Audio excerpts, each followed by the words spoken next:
They don't really. Amazon doesn't really have monopolies anywhere. They're just the largest in many markets. Well, but the biggest complaint was, and you know this very well because you deal with that stuff all the time, is accusing or basically, there's actually proof that Amazon basically mines data from their own sellers to boost their own products, their own private label products. Yeah, but here's the thing. And so sellers go there with their product that they work so hard to sell, and then they use Amazon as a marketplace. And then Amazon says, "Oh, this thing is selling very well. We need to basically control it, copy it, knock it off, and then sell it under the Amazon brand." And then they hurt their own sellers. Yes. And by the way, I'm being incredibly objective here, okay? As someone who, we work with sellers all the time, we've had sellers who Amazon has their own Amazon basic versions of their same exact products. But I have to be objective here. If you make that illegal for Amazon to do, then you have to make it illegal for every fucking retailer in America that does it. Every retailer has their own, like here we have like lots of Kroger stores. Guess what? Half the products in there are Kroger brand. Walmart has their own brand. Costco famously has Kirkland's, right? Like every retailer does this. So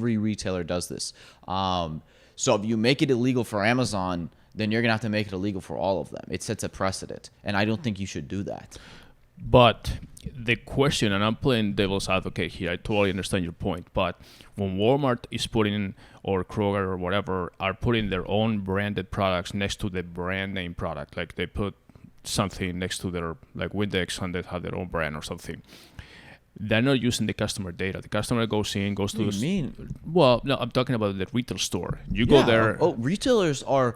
People talk about Amazon being bad with data. Retailers don't give a fuck. Retailers don't give companies any data at all. They own all the data. They know all the foot traffic data. I understand. Everything. But if I walk, they don't share anything. Well, I understand. But my point is, if I go to a Fry's supermarket or whatever, Walmart, and I see a whole shelf full of cleaning products, for example, or medicines or whatever, and I look at all the brands and I say, okay, this brand is a window cleaner and it costs $5.95. This one is the Walmart brand and it costs $3.95.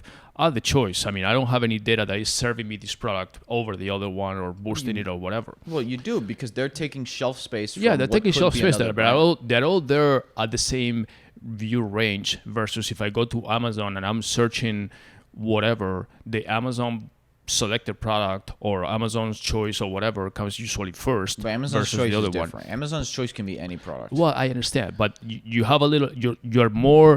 You are served a search result versus you go there and you have all the products and then you decide based on comparing ingredients and formulas and everything which one you prefer and price, obviously. So I see the point of Amazon saying, okay, well, this product that has the search terms and all that stuff, and these guys are doing very well, we're going to knock it off and then use that customer data to place this product on top of everything. And so if they want to find the other product, they're going to have to scroll down and find it. But we're going to place ours first. So I mean, those things are a little tricky, and we know that exist. I'm not so much into copying. The whole e-commerce or the whole world these days works about copying everything. Yeah, but if you have a product that's the other thing, though, that companies who can just have products ripped off like that aren't good companies. You need to have, if you have a product that's easily copyable and then Amazon can just come in and cut your price and beat you, then you don't have a good company. Well, yes. That's why brand matters. I understand. That's why customer service and experience matters. But you're talking about the person that is shopping for a brand versus the person that is shopping for a product. If you want a brand, then there's no competition. You want something Nike, I don't care what Adidas is doing. Build a brand. Yes, but there's other companies and other products that are not necessarily... Listen, the truth is... I mean, when Amazon was competing with diapers.com, and that was one of the things that they said, and soap.com and all these other things. Okay. And then diapers.com was selling, they ended up just buying them out. The truth is, this is the truth. The far majority of Amazon sellers are not product developers or innovators. They go to the same suppliers that other people sell from and slap their brand on it and sell the same product. If you go on Amazon for a lot of things, you'll notice a lot of the products look similar because they're the fucking same. Okay, I'm telling you this as someone on the inside, who knows. A lot of these brands use the same exact supplier, the same product. They just put their label on it, okay? And so then if Amazon does the same thing, goes to the same supplier, sells the same product, is there anything wrong with that? Well, you should probably differentiate yourself if you don't want that to happen to you. If you just sell the same product as everybody else, well, I agree. You can't expect not to me the main problem is the main problem with the sellers, the third-party sellers, is that they go into Amazon Marketplace, which at the end of the day is somebody else's marketplace. Yeah, on top of course. Right. And then they go there and they get used to having all these customers, and then that marketplace, whether it's a physical, it's like you go to a farmer's market and all of a sudden they say, sorry, we're not going to accept your stand anymore. And it's like, oh shoot, I was used to coming here every weekend and I was making $1,000 every day or whatever.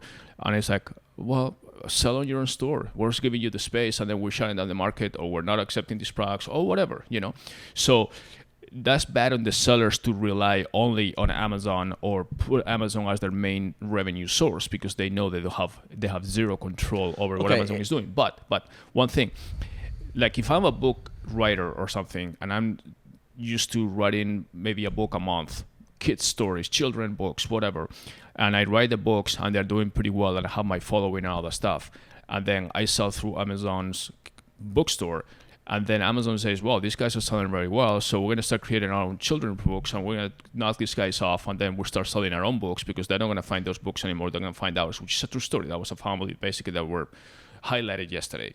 And all of a sudden their books that were selling so well sold nothing, because if I'm looking for a children's book and I don't see that book listed, I'm going to buy something that is listed, which is basically one that is making more money for Amazon because it's their own book.